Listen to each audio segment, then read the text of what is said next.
tabletop accessibility panel. It also deals with a little bit of safety considerations. For example, players who might have trauma or might have other considerations going on. In tabletop gaming, if you do not know who I am, my name is Catriel Page. Call me Kit, hence the fox. Very easy to remember. Not only have I played and DM'd in multiple systems, oh my god, so many systems. I also write for tabletop games. I also do some editing. I worked on about 10 different things, primarily for Onyx Path publications. So, unfortunately, not all of them are out yet. But I've worked on editing for the Werewolf line. I've worked on Shunned by the Moon was fun. By fun, I mean it gave me nightmares because some of that stuff in that book. So there's adversary books that are really good adversary books, but in personal horror games are kind of, yeah. I've done writing primarily for Onyx Path, so Exalted, Legend Lore, which is a new IP, Dystopia Rising Evolution, so they're going back for tabletop for Dystopia Rising. I will mention an example from that here. Also, I just finished an MA in Disability Studies, and also, yes, I am a disabled person myself. I also work in digital accessibility as my day job. I do not pretend to know everything about accessibility. There's some stuff I learned. There's some stuff that I have firsthand experience with. Some things are just outside of my experience. Again, if you would like a copy of the slides, see me or contact me later. I don't think, no, I have paper. So if you need my email or something, I have paper, I have pens. Again, I play RPGs. I have a book holster on me with a journal. Like, asking me for pens and paper is probably going to be a big bet that I will have something. Again, if you need a different format, the slides will be available, or I could give you the different format. Things I have seen. Not all of them are great. I want to play a hard of hearing character, but wouldn't that mean I can't cast spells? I want to play a character who has a past injury. Wouldn't that reduce my character's available speed? I have trauma. I don't mind playing a personal horror game, but can we please just not describe child abuse? Like, that's just going to be off the table. Of course, I also see in response to that question, if you can't handle horror, don't play this game. Which is kind of, yeah. So my overriding arc on this is don't be a dick. I would say other things stronger, but that's usually kind of Wheaton's law primarily applies here. Also, this nice little quote that I will say, which is in the Feat Accessibility Toolkit, which I will mention later. As a game designer, I feel like the biggest gift I can give to players is the ability to see yourself in the universe you play in. We aren't yet at the point where disability inclusion in games is universal. It's not seamless, and it could be. Disabled players still can't play disabled characters because the tools aren't there. It's negative point scores. It's possibilities for death just because you use a wheelchair. In fact, there aren't even mechanics for how wheelchairs work in most games. This is from an essay to the Feat Accessibility Toolkit. Elsa Snedgen, I always mispronounce her last name. Elsa also has been an award-winning science fiction editor. She edited, I think, for several compilations, and she used to be on the Jersey coast, so you would sometimes see her. She is legally blind. She is hard of hearing. She does not know sign language, and she has a guide dog. And yet, her full-time job is as a writer and editor. I put this here because a lot of people, mostly the type of people I see at my work, I'm so sorry. We'll do that thing of, oh, if you're low vision, you can't use a computer anyway. If you're blind, you can't use a computer. You wouldn't be able to see it. And Elsa's just sitting there like, this is my work. Let me show you what I have done. At the same time, though, the arguments also go the other way. I've seen people that are disabled game streamers, and they're amazing, don't get me wrong. But then a certain contingent will say, oh, that's why we don't need accessibility features, is because if this disabled game streamer can do this, then we don't actually need these features. So I'm trying to just kind of point things out in a gentle manner, despite my commentary. Because there are a lot of myths. There are a lot of things that have multiple purpose. Many needs, such as high contrast text. You don't have to be low vision to get use out of high contrast text. A character sheet designed for dyslexia may also help people who are on the autism spectrum. Or people with migraines, because you may get glare if it's an electronic sheet with very high light areas, depending on the lighting and other things.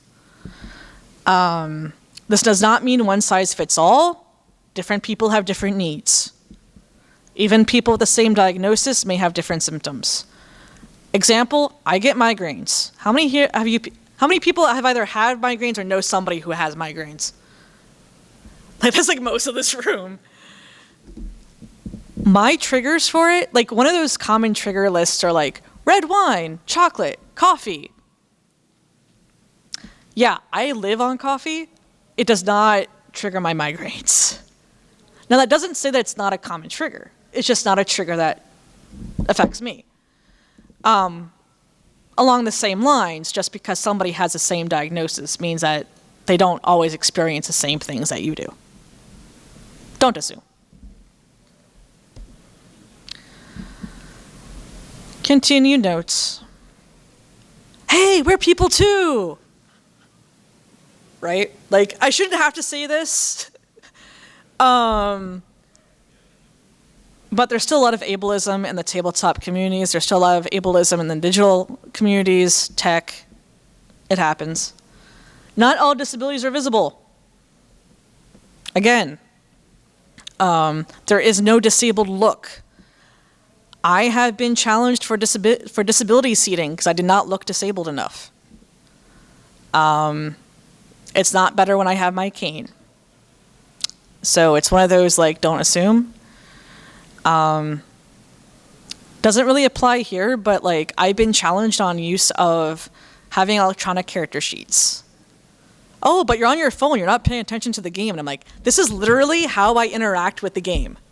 I have to have electronic sheets because I will lose that paper sheet, or that paper sheet is old and is like from like 5 levels ago. I don't remember what stuff I have. I keep the electronic sheets current. Plus, unfortunately with my chronic pain, I'm not carrying 3 of the, like, I learned D&D at 3.5, back when you had to have like 6 books to run it, because everybody would have their own prestige class books, and I see people nodding. You know my pain. And I have chronic pain issues. I'm not carrying 3 books just to DM. Even in 5th edition, I'm not carrying 3 books. And I DM different systems. I literally cannot carry that much anymore.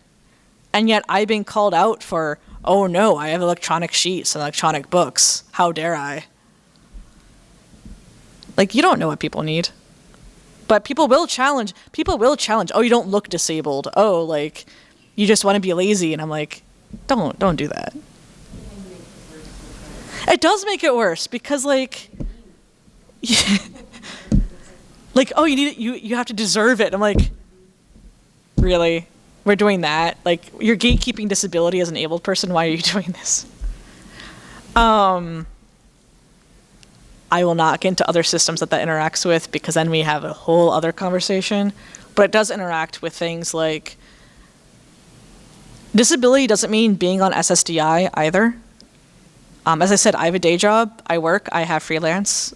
Some people can't. In order to be on social services disability, that takes at least like 2 years and at least 1 lawyer.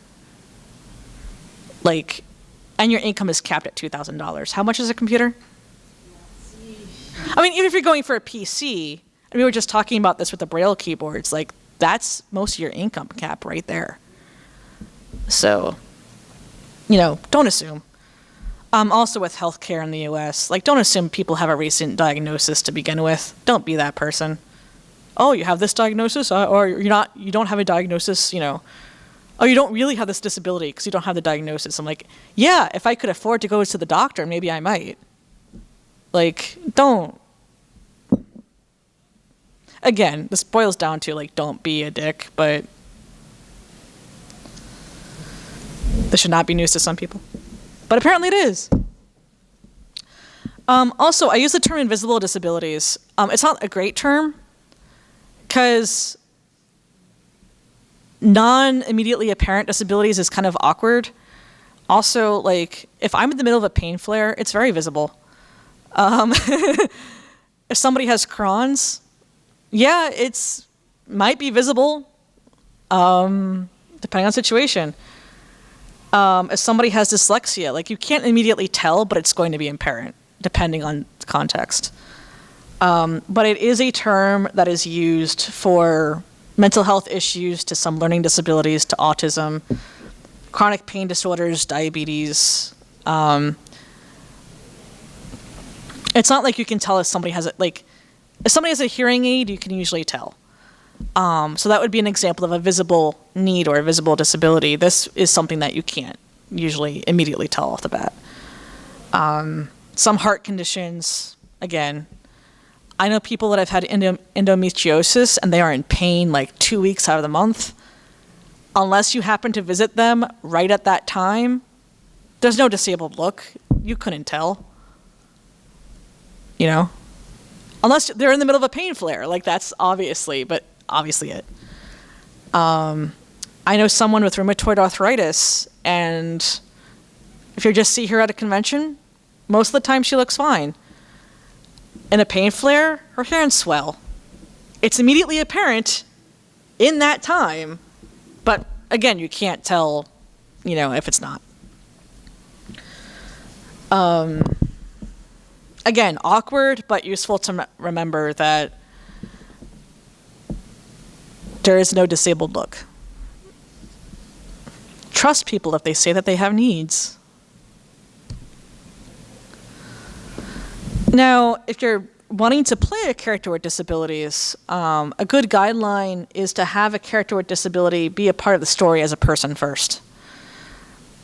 So, not because they're disabled, but because they are a hero, because they want to make the world right.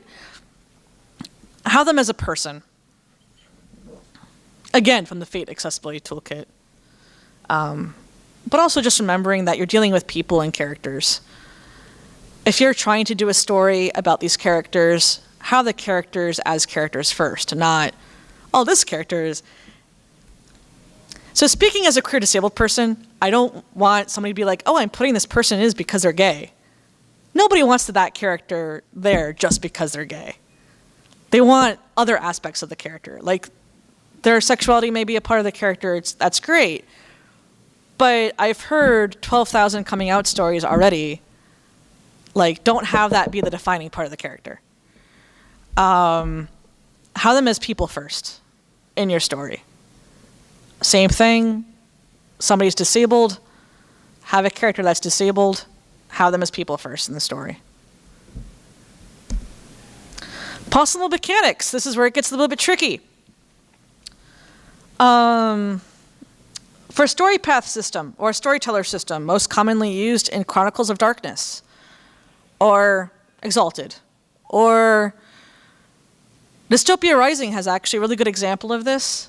You can spend a block of time resting or doing a recovery action for mental stress, which includes autism meltdowns, psychological stress, trauma. There is a way to recover from this in the system mechanics, not just physical pain. For Dystopia Rising Evolution, which is a post-apocalyptic game, we actually also put in a separate mental stress track, that not just physical pain.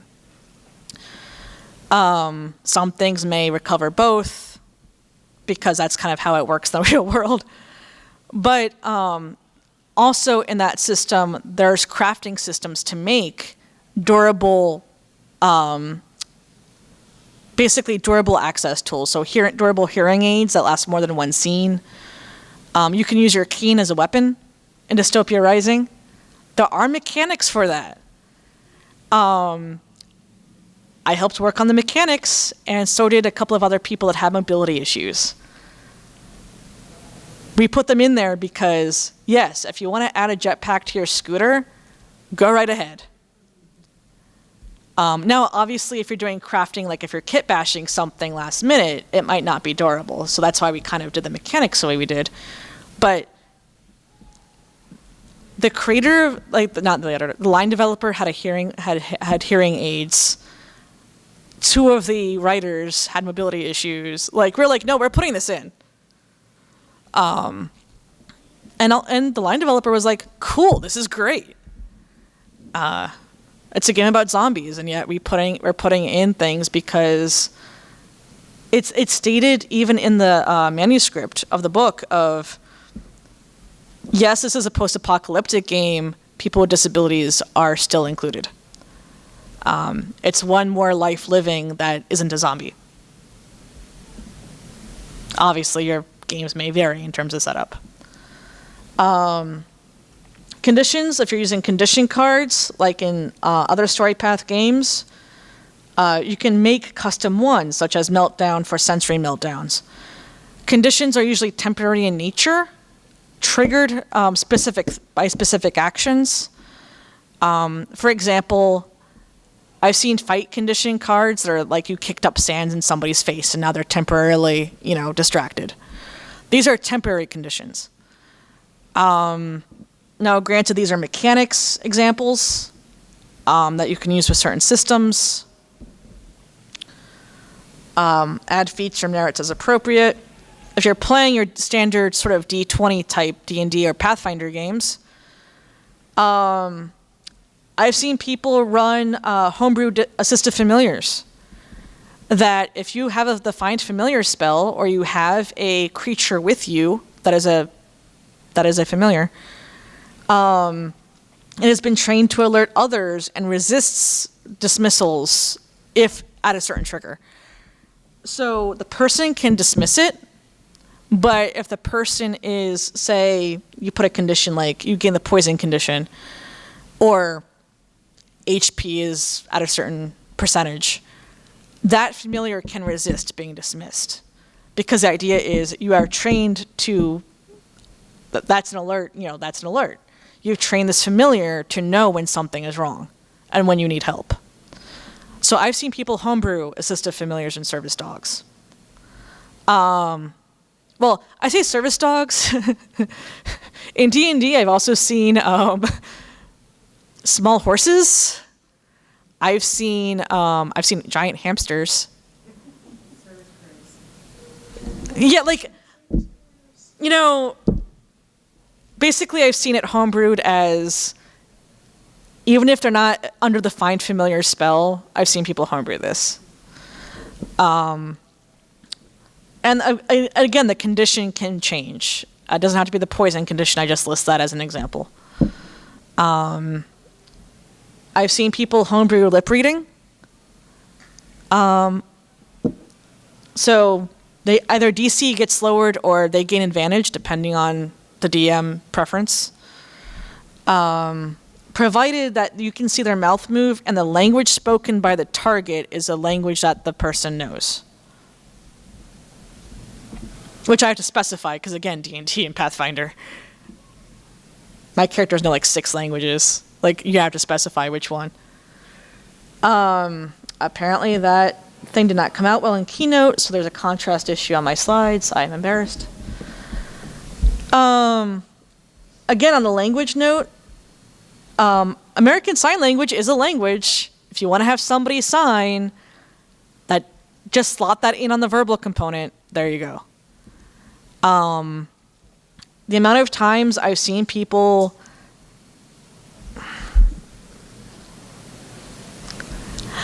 ASL is not my first language, but like there's a certain base level of learning here. The amount of people I've seen basically be like, oh, but if my character knows ASL, then they can't use somatic or they can't use verbal. And I'm like, that's not how this is another language. This is not how this works. Like, you're not just gesturing. This is literally another language. Please, basic learning here. But a lot of people don't know, which is why I'm making the point of, you can just slot it into verbal components. It's fine. If you've seen Dragon Prince on Netflix, General Amaya is amazing. Right? I'm glad somebody knows that reference. So there's a deaf general who signs, and nobody is like, oh, I think a couple of people are like, I can't hear you, but she usually has an interpreter or somebody learns how to interpret, and it's amazing. But again, yeah, you could certainly have a deaf caster that uses ASL. Go for it. You can have somebody who's hard of hearing that has a hearing aid. Go for it. I'm sure wizards could do that. Make a stone or like a craft and then enchant it. You can do that. I know you can do that. Like, it's Pathfinder, it's D&D. Why not? You're dealing with magic as an everyday thing. Like, why wouldn't they? As an interesting note, though, British Sign Language uses both hands. So you might run into a slight problem with somatic and verbal components. But I've also seen people use ASL and change the gesturing up a little bit to handle that. Anybody seen John Wick 2? You know Ruby Rose's character in that? Some of those signs she uses are not standard, or are not standard signs. So when I meant about like altering the sign a little bit, I obviously cannot replicate the sign that she uses for one of them, or they use for one of them here, because she uses a different finger. I keep on using she, I'm sorry. It's Ruby Rose is a they, I think. They, them. Which I should remember, because in John Wick 2, they're playing a non-binary character. I should know this. I mean, I don't know where the character's supposed to be from, but I know she's a they. Right, like I have to correct myself halfway through, too.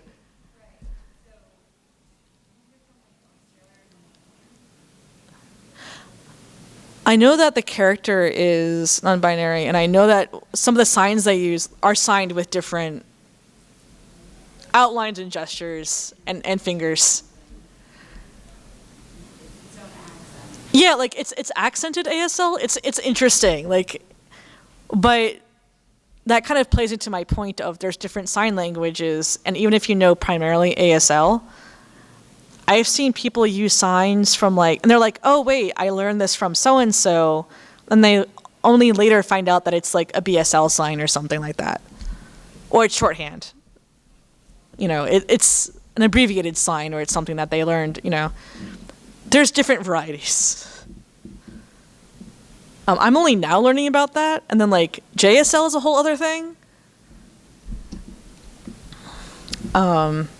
So like learning more about different disabilities and experiences like that, like I didn't at first realize that BSL and ASL were from different, like there's different lineages, which is why they sign differently.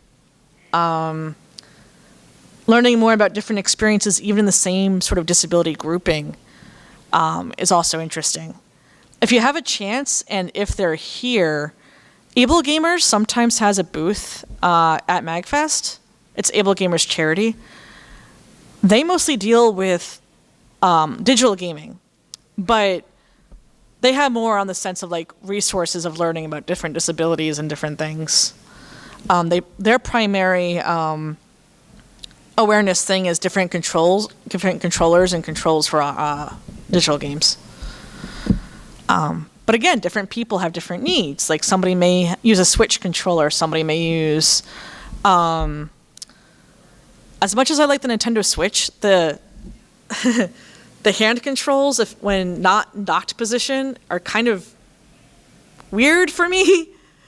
And for a lot of other people who have chronic pain issues and repetitive stress.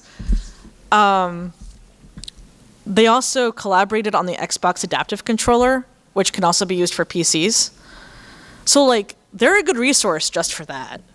Even if you're talking about analog games, just the sense of like what people use, they have a lot of knowledge about. This is an interesting example. How many people know of Critical Role? One or two. This is an example from the second campaign. So there's a character played by Liam O'Brien called Caleb. Caleb is a wizard.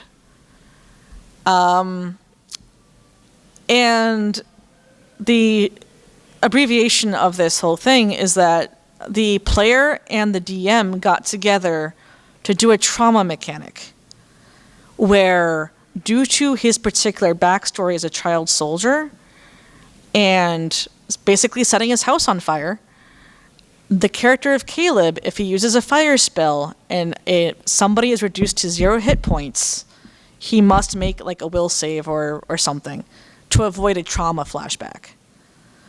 This was also written when they developed this mechanic. They had input from people with PTSD. It is not, mechanics are just approximations. It can't really detail how this really exists.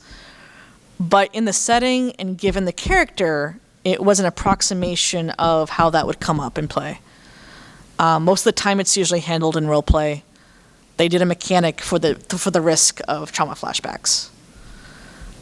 In this case, the player and the DM were experienced voice actors, which helps. But it is an interesting communication and I wouldn't say solution. It's a way to approach trauma flashbacks mechanically. And if you watch campaign 2 of Critical Role, especially in the earlier episodes, you will see this played out. There's no spoils. There's literally no spoilers in that.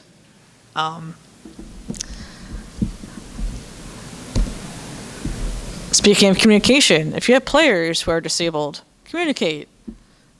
If you have players, just in general, communicate with them. Also, because there are certain things like, just because there's no one disabled look, you also don't know what people are bringing to the table. And just because you think you have a safe table doesn't mean that they've been to tables that all their tables have been safe. Unfortunately, there were tables that I went to that had some very abusive people in them. Some people shied away from tabletop completely because of it, because they've had bad experiences with store owners or people out running the games. So, again, communicate. Also, there are strategies such as the X card. Who here's heard of the X card before? A couple of people. All right.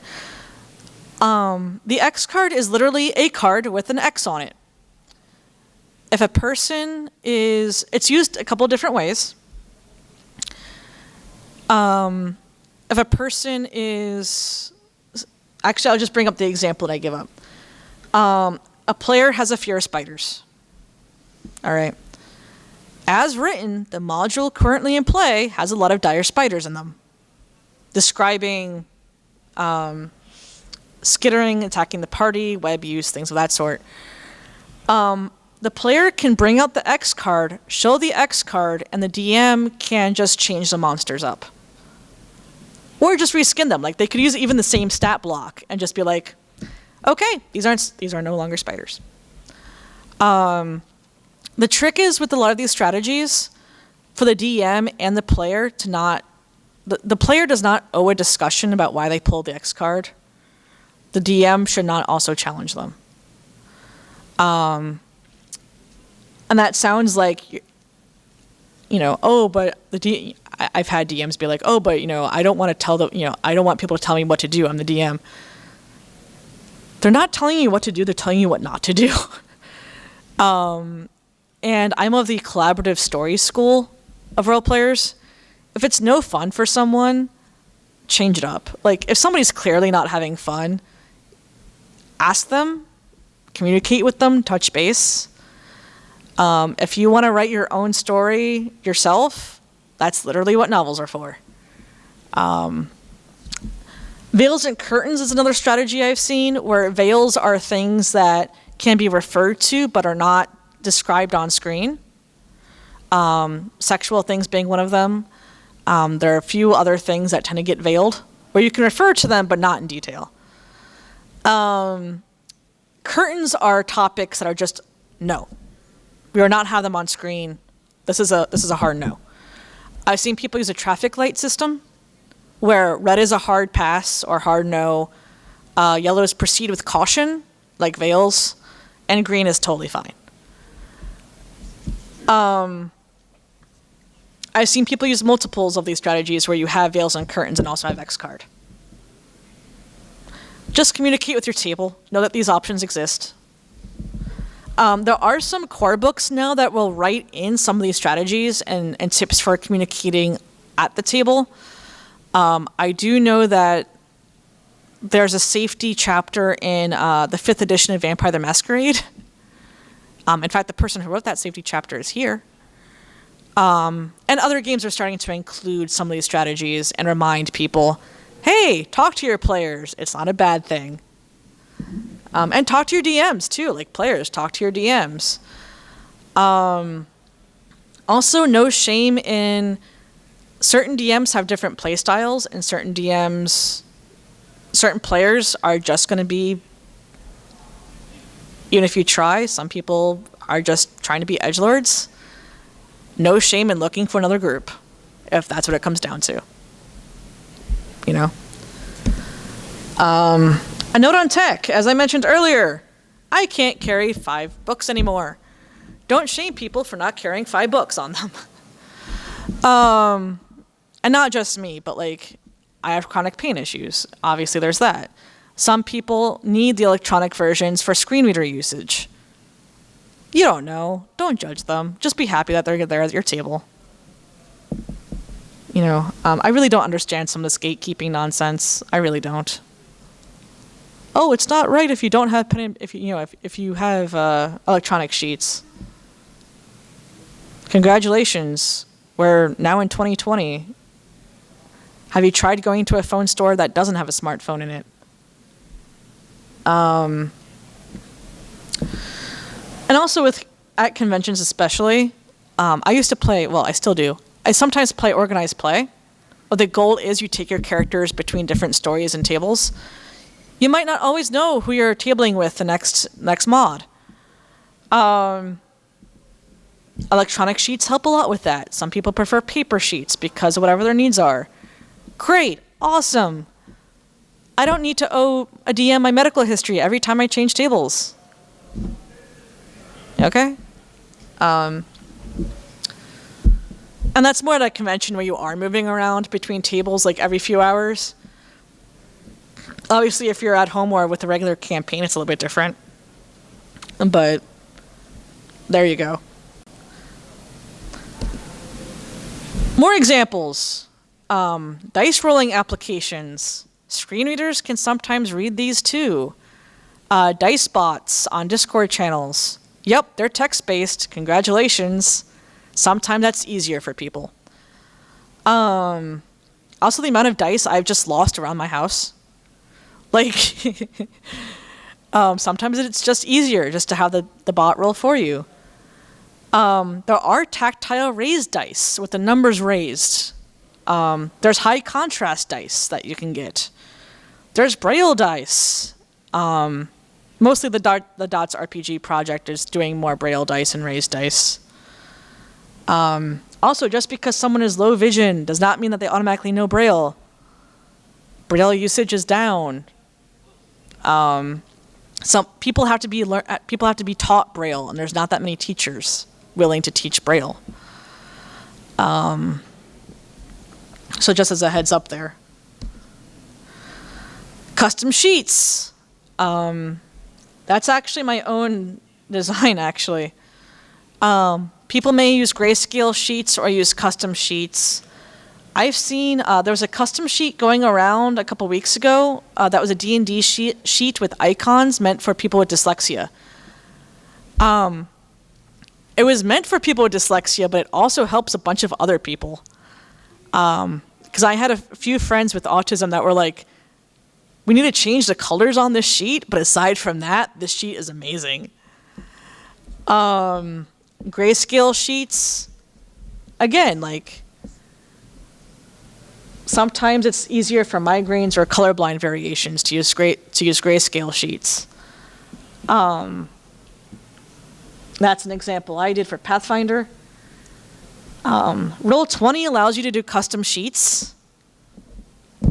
So if you need to change, certain aspects of the sheet, I bring up Pathfinder because the official Pathfinder colored sheet is horrible to look at, and uses like 40 colors. There's a reason why people do custom sheets. And good luck if you have issues with orange, or red. So if you're a red-green colorblind, like it'll just look brown. But again, like, there's a reason why a lot of people use custom sheets or will make grayscale sheets, or if you're technically skilled and want to figure out the CSS to restyle your electronic sheets, you can. There's fillable sheets now that are just fillable automatic PDFs that you could just select your classes, drop down, it's fine. Use what you have to.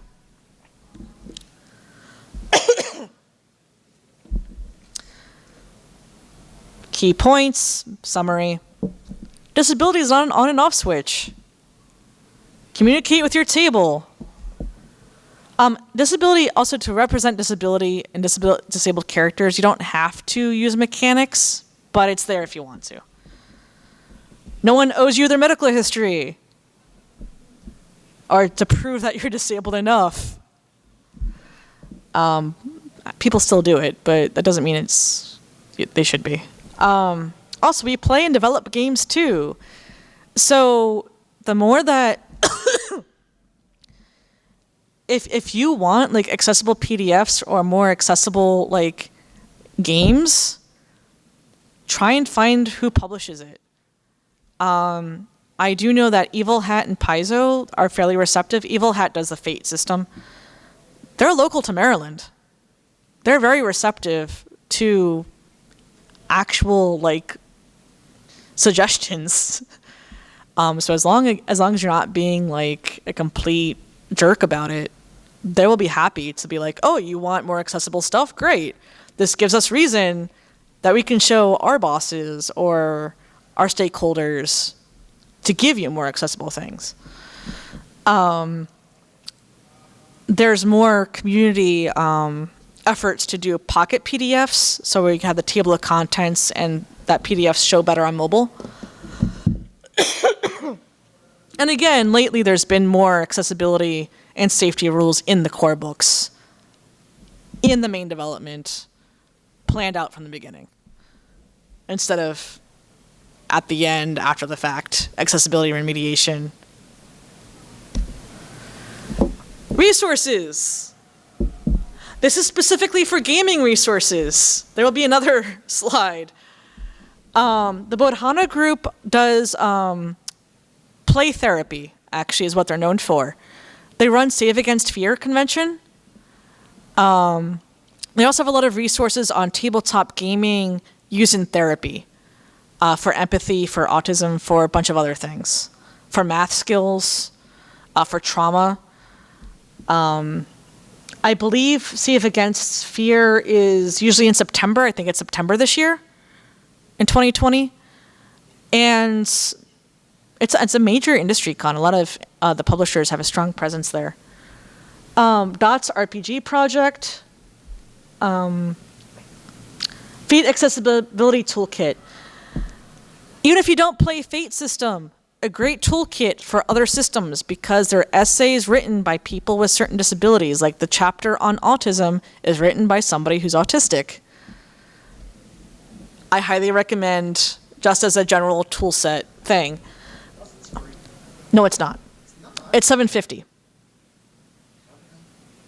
I gave one to you. And also because for a while, when it came out, I was so happy that this was out that I ran a giveaway for 5 copies because I bought 5 copies and I was just like, I will give these to people.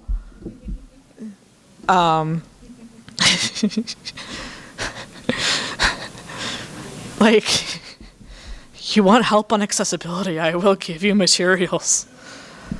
They don't have, the manuscript is for $750. It's laid out, but they needed money to do the art. And that's why it's at discounted price, but it's not free. Yeah. Game accessibility guidelines, meant for electronic games, but still useful for analog and board games. And the X card is a Google Doc, just look it up.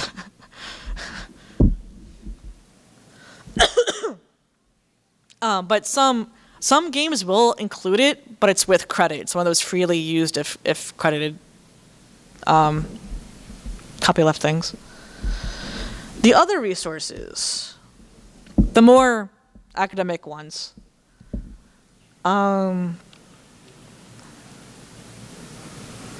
There's another one that I had on here. It's called Giving Voice. It's mostly tech and disability. I have it on my phone. I forgot to put on this slide. Representing disability in the ableist world is mostly TV and video. There's some internet essays. Disability statistics, intersections with race, poverty, sexuality. Like, there's a ton of stuff that goes into. Smithsonian also has a really interesting web exhibit right now that's Artifact History of Disability History, which I highly recommend you check out if you can. Also, it is actually accessible.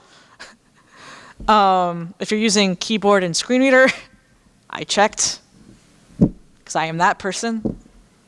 Also, because I have seen government sites that are not accessible even though they should be. Also, if you're on Twitter, the hashtags actually autistic and everyday ableism are great to learn things. Disabled and cute is just fun. But I do recommend them if you're learning or want more community. There's more I could put up, but this is meant to be an overview. Again, I know this can be very basic, but it's meant to be an intro and overview. And because, yeah, unfortunately, we're still at the position that a lot of people still need basic knowledge because they don't know where to start. So, hope you enjoyed the panel. I'm ending it 15 minutes early. In case you have questions or just want to chill out. It's Thursday at MAGFest. I just got here. My voice is not yet shot. So yeah, hope you enjoyed.